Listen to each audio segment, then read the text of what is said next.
Eu não sei o que o amor é para você, mas não é simplesmente irmos à igreja, nos abraçarmos uns aos outros e aí acaba tudo. Amor não é só uma teoria ou uma fala, é uma atitude que nós tomamos. Indo de encontro às necessidades. É realmente nojento. Quantas vezes nós vemos as pessoas desesperadas e nós temos aquilo que poderia mudar suas vidas, mas não nos mexemos.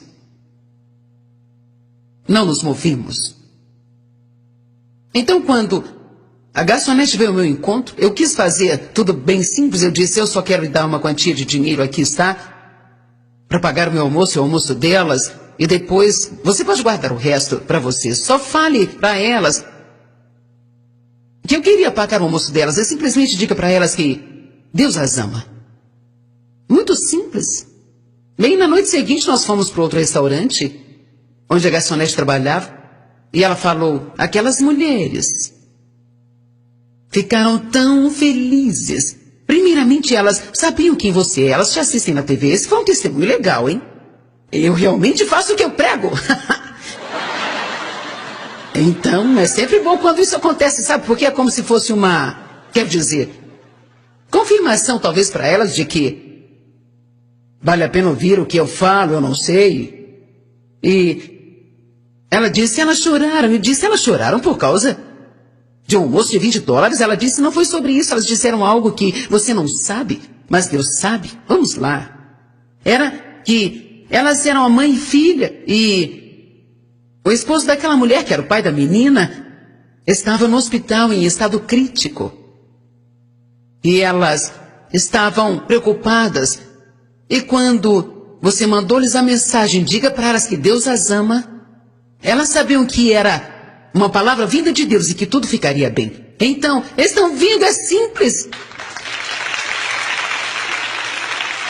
E a única razão para eu estar falando isso para você não é para que você pense bem de mim.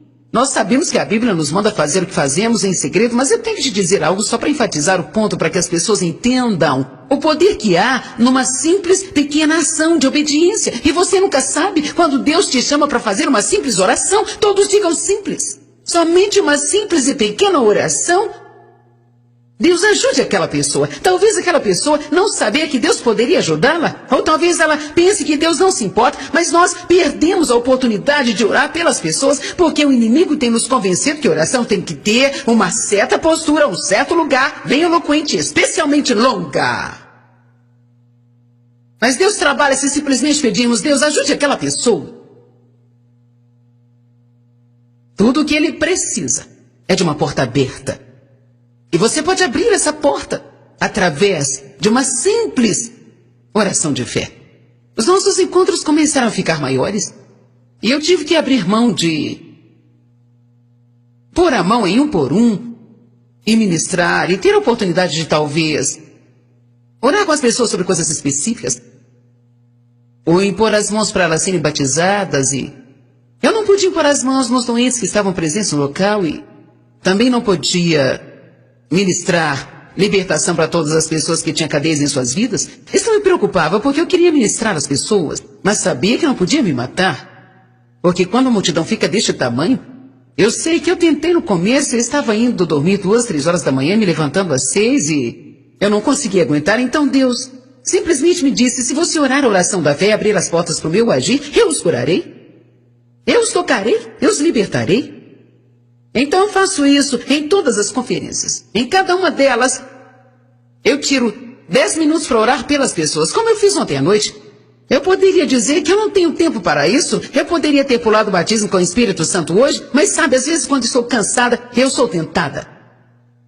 Porque uma coisa que você talvez não entenda é que orar pelas pessoas, se você realmente tem uma oração sincera e está orando por essa quantidade de pessoas de uma vez, existe uma energia que você libera que algumas vezes pode deixar um pouco cansado. Mas graças a Deus Ele renova as nossas forças, amém? O que nós damos, nós recebemos. Mas eu tenho chegado ao ponto onde eu preciso entender que eu não tenho o direito de não abrir a porta para alguém.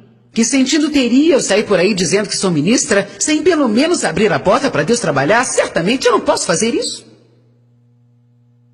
Agora eu não tinha entendido direito a frase abrir a porta, Até alguns anos atrás, quando fui a uma igreja, e no final do sermão, quando eu terminei de pregar, uma jovem veio até mim e sussurrou no meu ouvido: o pastor quer ter a certeza que você vai abrir a porta da igreja. Eu pensei, será que ele quer que eu corra para o fundo da igreja e abra a porta? Depois pensei que talvez ele queria que eu fosse para a porta. Então eu chamei de volta e perguntei: o que você disse? Ela disse: o pastor quer ter a certeza que você vai abrir a porta da igreja. Eu disse: do que você está falando? Ela disse: ele quer que você faça um apelo. Oh, eu entendi agora, ok. Orar para que pessoas venham a Cristo. Nós abrimos a porta para que Deus possa trabalhar. Quando nós oramos. Quando orei ontem à noite, levaram 10 minutos, talvez 15, até cantarmos o hino Esperando em Deus, e eu notei que umas 200 ou 300 pessoas levantaram as mãos esta manhã, não só tendo a esperança de serem curadas, mas elas estão vendo a diferença hoje. Elas viram a diferença, Deus as tocou, porque nós abrimos a porta. Você irá começar a abrir a porta para Deus trabalhar em sua vida. Você irá começar a abrir a porta para Deus trabalhar na vida de outras pessoas. Todos digam: eu posso abrir a porta. Precisamos orar e não nos preocupar. Precisamos orar e não fofocar. E entender o poder da oração. Agora, olhando aqui em Tiago 5, a perseverante e contínua oração de um homem justo disponibiliza uma quantidade tremenda de poder. Uau! Eu amo isso. O sincero. O que é uma oração fervorosa? King James diz: a oração fervorosa do homem justo. O que é oração fervorosa? Eu antes pensava que era alta e longa. Eu pensava que se você não estivesse gritando e orando bem alto, não estava sendo ouvido. A oração fervorosa era... Mas eu descobri que a oração fervorosa é sincera de coração e com foco. Uma das coisas que temos que aprender enquanto estamos orando é manter a nossa mente naquilo que estamos fazendo. Existe um grande perigo quando oramos com as pessoas, de deixarmos de orar, de realmente falarmos com Deus de todo o coração. Você precisa tomar cuidado para não entrar em um pensamento de querer impressionar as pessoas que estão em sua volta com sua oração eloquente. Vamos lá, eu estou sendo honesta. Deus me falou: você deixou de falar comigo uns minutos atrás e agora está tentando impressioná-los? A oração fervorosa e de coração. De que tipo de homem? Um homem condenado? Um homem culpado? Um homem que não gosta de si mesmo, que sempre está para baixo criticando a si mesmo? Não, a oração fervorosa é de um homem justo. Ele continua nos contando uma pequena história sobre Elias, que é citado com razão. E o próximo verso diz: Elias, ainda falando sobre a oração, e Elias era um ser humano que tinha a mesma natureza que temos, com sentimentos e afetos como a nossa. Em outras palavras, Elias nem sempre fazia tudo certo. Um dia ele estava tão mergulhado no poder de Deus que ele matou 450 profetas de Baal, deixou todo mundo de boca aberta, e no dia seguinte, todos digam no dia seguinte, quantos sabem que podemos ter um ótimo dia espiritual até as crianças chegarem em casa?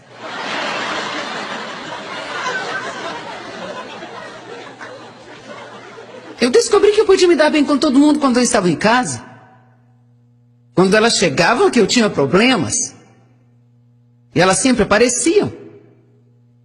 E ali estavam. E eu saía de louvado seja o Senhor, aleluia, ouvindo minhas fitas o dia todo, as minhas músicas.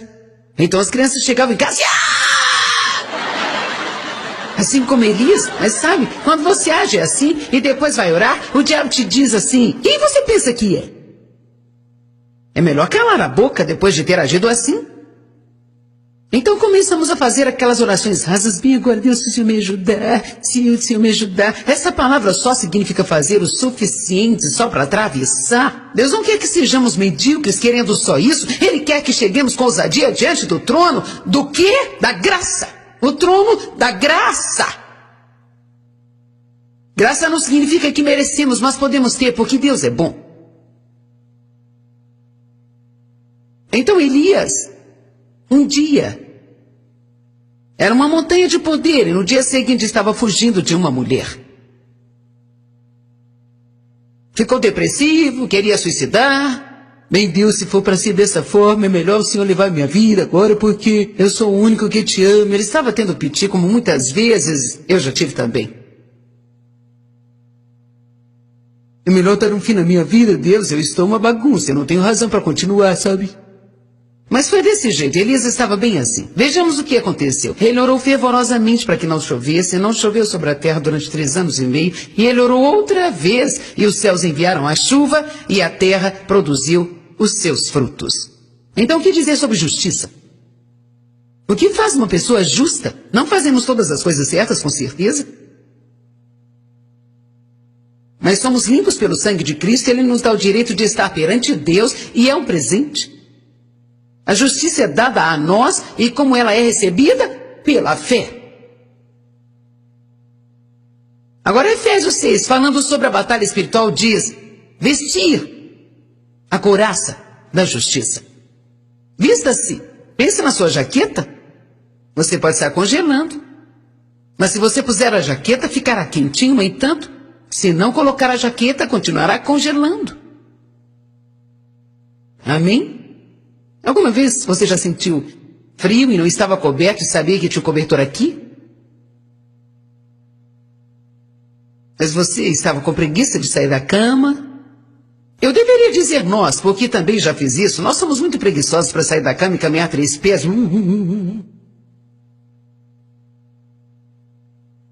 Então você fica horas precisando ir ao banheiro, não se levanta para ir e...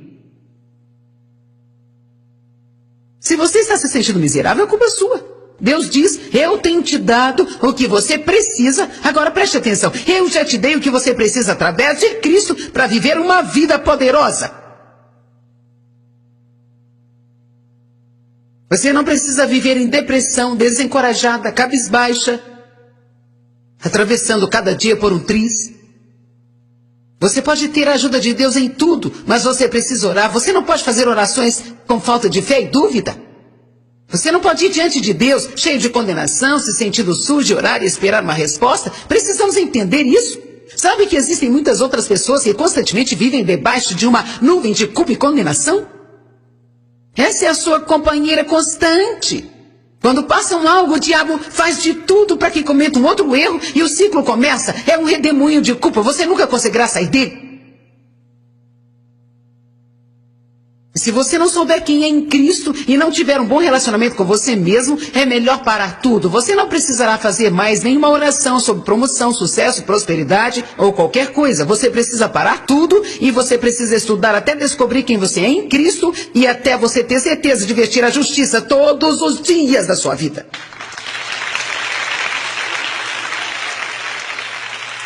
Às vezes eu dou um exemplo. Eu fiz isso uma vez, mas hoje eu não tenho ele aqui de manhã.